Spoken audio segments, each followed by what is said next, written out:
Welcome to a online solution. स्वागत आप सभी को ए ऑनलाइन सॉल्यूशन पे। तो आप सभी की गुजारिश थी कि सर संस्कृत की वीडियो लाइए, तो मैं आपको बताया था कि मुझे तो संस्कृत नहीं आती, लेकिन जब मैं किताब में देखा तो लगा कि मैं भी कुछ आपको हेल्प कर सकता हूँ।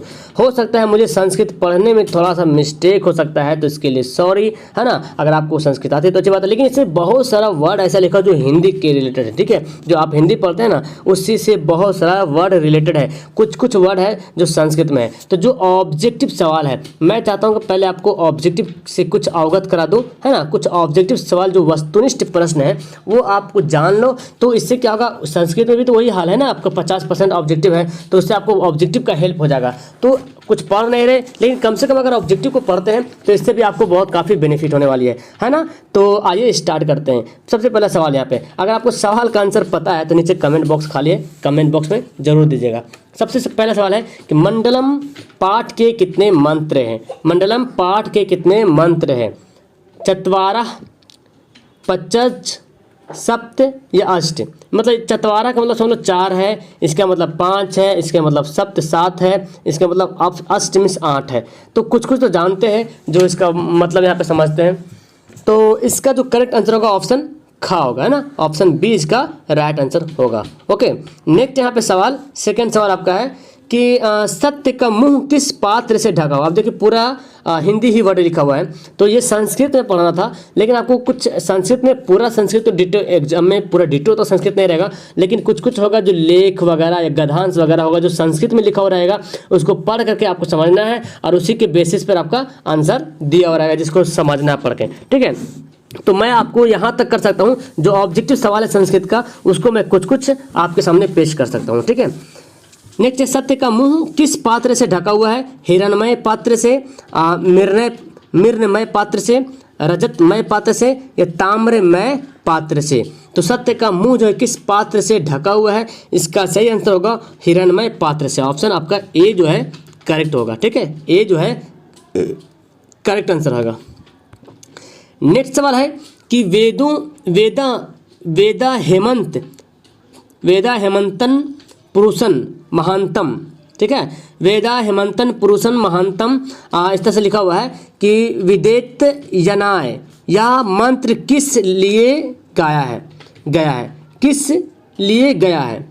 तो कुछ ऐसा सवाल मतलब किससे लिया गया, सवाल यहाँ पे किससे लिया गया, कुछ छूट गया लगता है। किस, हाँ यहाँ पे लिखा हुआ है, सॉरी, किस उपनिषद से लिया गया है, सॉरी यहाँ पे लिखा हुआ है। ये जो मंत्र लिखा हुआ है आप लोग पढ़े होंगे ना, मैं तो गलती पढ़ाऊंगा मेरे ख्याल से। तो ये जो लिखा हुआ है, ये जो मंत्र है, ये किस उपनिषद से लिया गया है? उपनिषद का नाम यहाँ पे दिया हुआ है कठोपनिषद, श्वेताश्वेत्रोपनिषद और मुंडकोपनिषद और ईशावास्योपनिषद, कुछ इस तरह से वर्ड यहाँ पे लिखा हुआ है। तो ये उपनिषद का नाम है। इसमें से एक उपनिषद तो मैं जानता हूँ, मुंडकोपनिषद, जिससे बोलते सत्यमेव जयते, इससे लिया गया मुंडकोपनिषद से।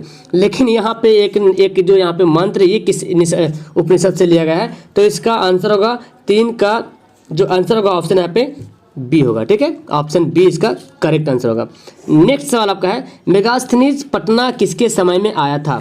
मेगास्थनीज जो है पटना जो है किसके समय में आया था? अशोक के समय में, मुगल वंश के काल में या चंद्रगुप्त मौर्य के समय में या अंग्रेजों के समय में, ठीक है। तो मेगास्थनीज आपको पता है, जो इंडिका नाम की किताब लिखे थे, ये हिस्ट्री में पढ़े आप लोग, है ना। तो ये किसके समय में भारत आया था?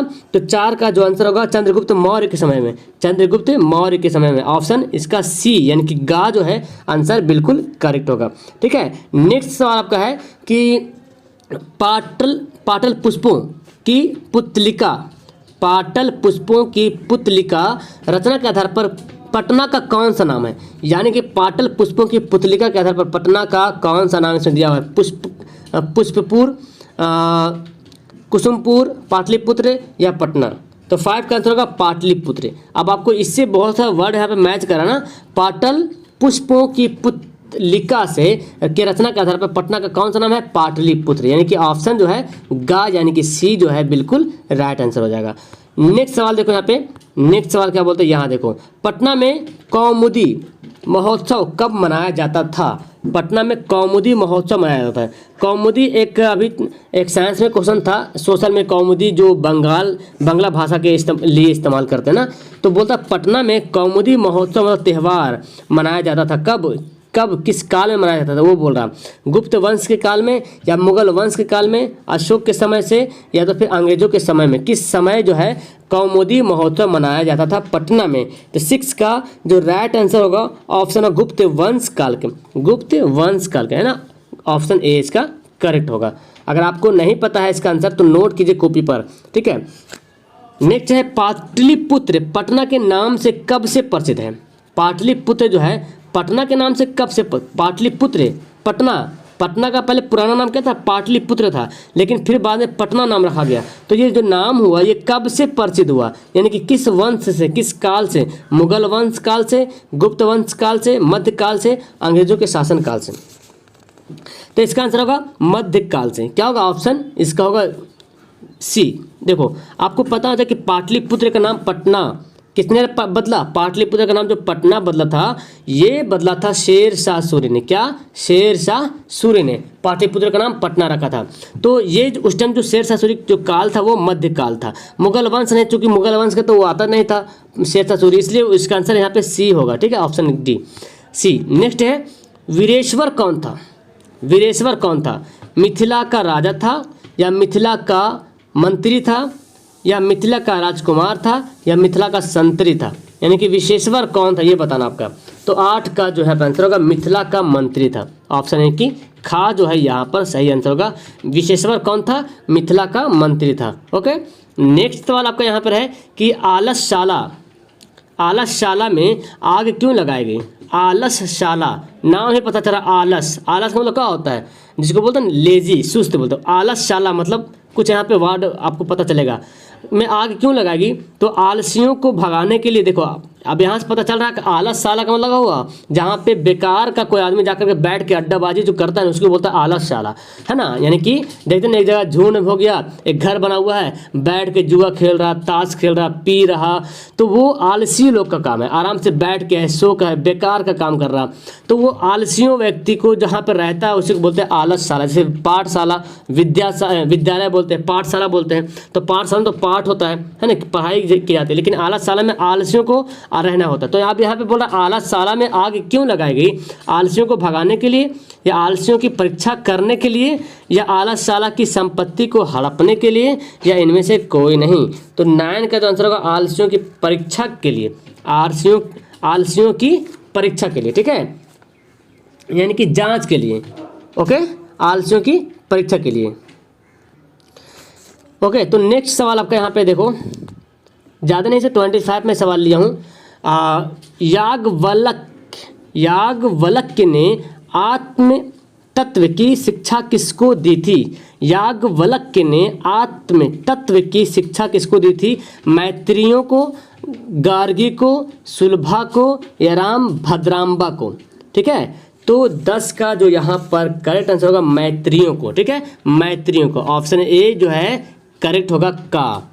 नेक्स्ट सवाल है सर्व शुक्ला सरस्वती किसने कहा था। सर्व शुक्ला सरस्वती जो है किसने कहा था, याज्ञवल्क्य ने या वानभट्ट ने या जनक ने या दंडी ने।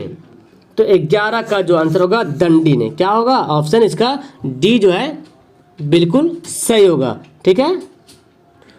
ओके, तो नेक्स्ट सवाल आपका है गड्डा देवी, क्या लिखा हुआ है, गड्डा देवी का समय क्या है।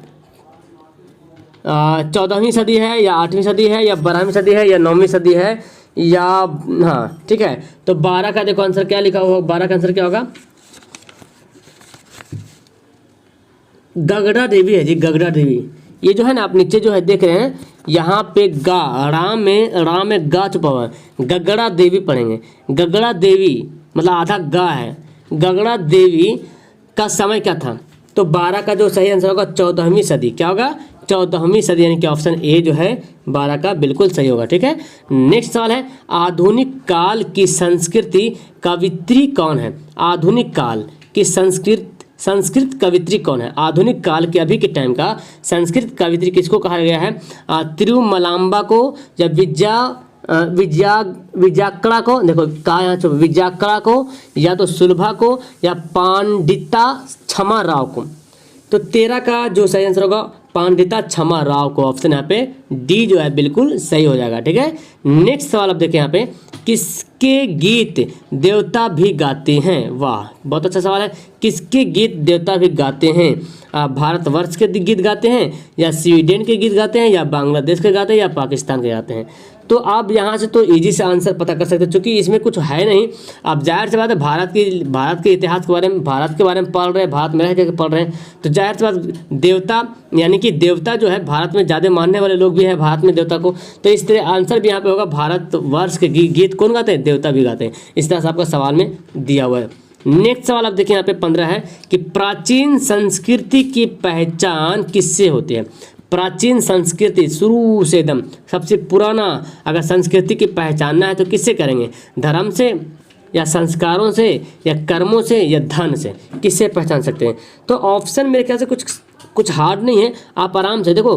किसी भी संस्कृति का पहचान धर्म से नहीं होता है ना, कर्मों से भी नहीं होता है, धन से भी नहीं होता है, क्योंकि हर समय में धर्म रहा है, हर समय में कर्म रहा है, हर समय में धन रहा, लेकिन संस्कार हर समय में अलग अलग है ना। जैसे कि संस्कार एक धर्म में होकर भी संस्कार अलग अलग होता है। कोई ये संस्कार को फॉलो करता है, कोई संस्कार को फॉलो नहीं करता है ना, अपने धर्म के हिसाब से जो संस्कार नहीं देख पाता है। तो बोला कि प्राचीन संस्कृति, जो शुरू में संस्कृति कैसी थी, वो संस्कार से पता चलेगा। क्या पता चलेगा? संस्कार से। तो ऑप्शन यहाँ पे बी, यानी कि जिसका संस्कार अगर देखने को मिलेगा कि इस टाइप का है, तो लगेगा कि हाँ प्राचीन संस्कृति का इस पर कुछ असर है। चलो नेक्स्ट 16 नंबर सवाल है जी कि सीमांतोन्त्रयन किस प्रकार का संस्कार है? सीमांतोन्नयन है, सॉरी ना यहाँ पे है, ठीक है। सीमांतोन्नयन किस प्रकार का संस्कार है? मैं शुरू में बोल देता, हो सकता है मेरे से संस्कृत पढ़ने में गड़बड़ हो सकता है, बस मैं आपको हेल्प कर रहा था कि आपको कुछ हेल्प हो जाए। ठीक है, पहला ऑप्शन है जन्म पूर्व संस्कार, शैशव संस्कार, शैक्षणिक संस्कार, इनमें से कोई नहीं। तो 16 का आंसर होगा जन्म पूर्व संस्कार, ऑप्शन ए। बाकी तो जो पढ़ना है तो पढ़ ही रहा हमें, ऑप्शन ए। नेक्स्ट है प्राचीन काल में शिष्यों को क्या कहा जाता था? बहुत अच्छा सवाल दिया कि शुरू में प्राचीन काल में शिष्यों को क्या कहा जाता था?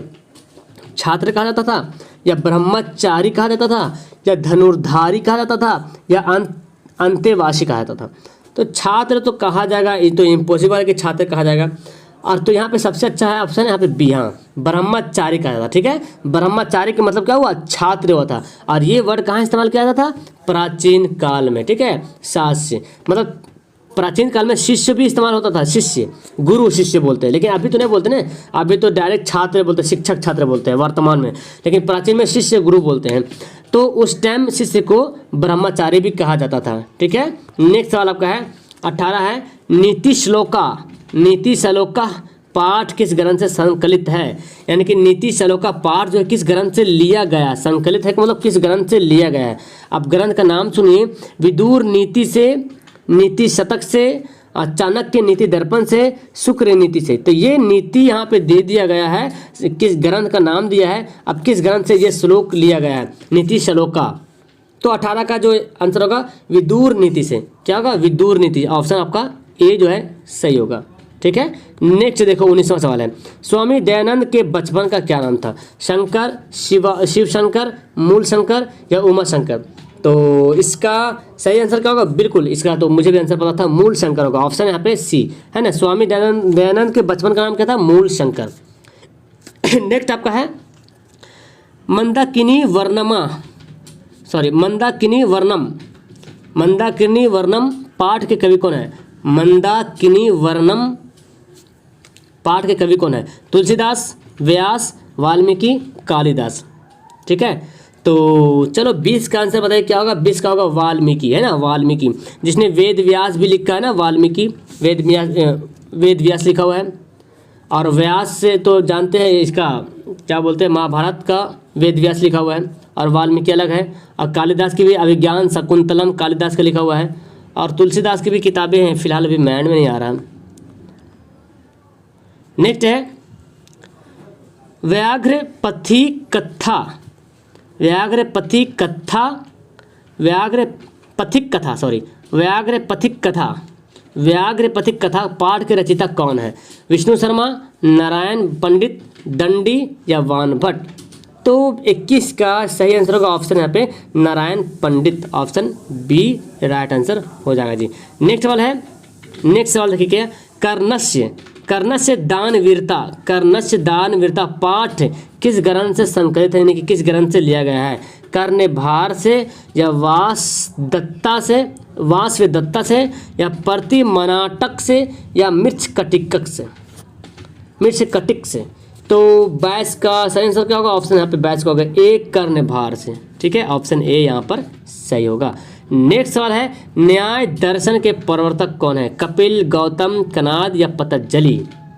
तो 23 का आंसर होगा गौतम, है ना। न्याय दर्शन के प्रवर्तक कौन है? गौतम है, ठीक है, याद रहेगा। न्याय दर्पण है गौतम के, और योग दर्पण है तो पतंजलि होगा, योग दर्पण, ठीक है। नेक्स्ट आपका है 24 है, आर्यभट्टयम किसकी रचना है? आर्यभट्टयम जो है वो किसकी रचना है? तो ऑप्शन देखें, पराशर की, चरक की, सुश्रुत की या आर्यभट्ट की? 24 का सही आंसर क्या होगा? आर्यभट्ट की, यानी कि आर्यभट्ट जो खुद से आर्यभट्टयम किताब लिखा है जो कि संस्कृत में है। अगर आपसे पूछ लिया जाए कि ये जो नाम है आर्यभट्टयम ये किस लैंग्वेज है, तो जाहिर सी बात है नाम से पता चला कि संस्कृत का ही होगा, है ना। अब जब उर्दू की किताब रहती है तो उर्दू में ही लिखा रहता है, उसका नाम भी लिखा रहता है। जब अंग्रेजी की किताब रहती है तो अंग्रेजी में ही उसका नाम रहता है, ज़्यादा कर देखते हैं। हिंदी की किताब तो हिंदी में उसका नाम रहता है। तो इसी तरह से ये संस्कृत में नाम है आर्यभट्टयम, ये किसकी लिखी हुई है? आर्यभट्ट खुद लिखे हैं आर्यभट्टयम। और लास्ट सवाल यहाँ पे देखें कि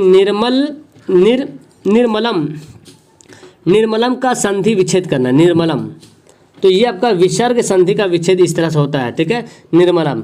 तो यहाँ पर 25 का आंसर होगा निह जोर मलम, ऑप्शन ए होगा निह जोर मलम। देखो संधि जब भी संस्कृत वाला रहेगा ना तो संधि विच्छेद होता है, तो विसर्ग संधि विच्छेद होता है, याद रखना। जब भी संस्कृत वाला वर्ड रहे तो विसर्ग से होता है, विसर्ग इस तरह था, मतलब लगा रहता है इस तरह, इसको क्या बोलते हैं? तो निह विसर्ग लगा होता है, विसर्ग नाम में विसर्ग लगा हुआ है, तो निह मलम इसका, है ना। ऑप्शन क्या होगा इसका? एक करेक्ट होगा। तो इस तरह से मैंने आपको 25 संस्कृत पढ़ा दिया हूँ, मतलब ऑब्जेक्टिव सवाल। और अगर इसमें पढ़ने में मुझसे गलती हुई तो इसके लिए मुझे माफ़ कीजिएगा। और आप भी इस तरह से जहाँ तक हो पाएगा, अगर आप चाहते हैं कि और मैं वीडियो बनाऊँ इसके लिए ऑब्जेक्टिव सवाल के लिए, तो प्लीज़ नीचे कमेंट जरूर कीजिएगा, ठीक है, नीचे कमेंट जरूर कीजिए कि और वीडियो अगर आपको चाहिए तो नीचे कमेंट करना। और इसका मैं PDF भेजूँगा, और उसके लिए आपको PDF लेने के लिए आपको क्या करना पड़ेगा? टेलीग्राम नाम का एप्लीकेशन डाउनलोड कीजिए, टेलीग्राम, ठीक है, प्ले स्टोर से, और वहाँ पे सर्च कीजिए AA ऑनलाइन सॉल्यूशन 2021। क्या सर्च करना है? AA online solution 2021। जो पहली बार नाम लिख लो, AA ऑनलाइन सॉल्यूशन 2021, जो चैनल का नाम है ना AA ऑनलाइन सॉल्यूशन, उसमें लास्ट में 2021 जोड़ देना है। टेलीग्राम एप्लीकेशन में सर्च करेंगे, ग्रुप आएगा, वहाँ पे ज्वाइन होना, और वहाँ पे जाकर के मुझे आपको PDF यहाँ पे मिल जाएगा, ठीक है। उसके बाद आप वहाँ से मुझे पर्सनली मुझसे भी बात कर सकते हो। तो चलो वीडियो को करता हूँ लास्ट। अच्छी लगी वीडियो, कुछ सीखे हैं तो लाइक जरूर कीजिएगा, ठीक है। और पहली बार आए तो चैनल को सब्सक्राइब करके अपने दोस्तों को भी सब्सक्राइब करवाइएगा, उससे भी सब्सक्राइब करवाइए, उसको भी नॉलेज दीजिए।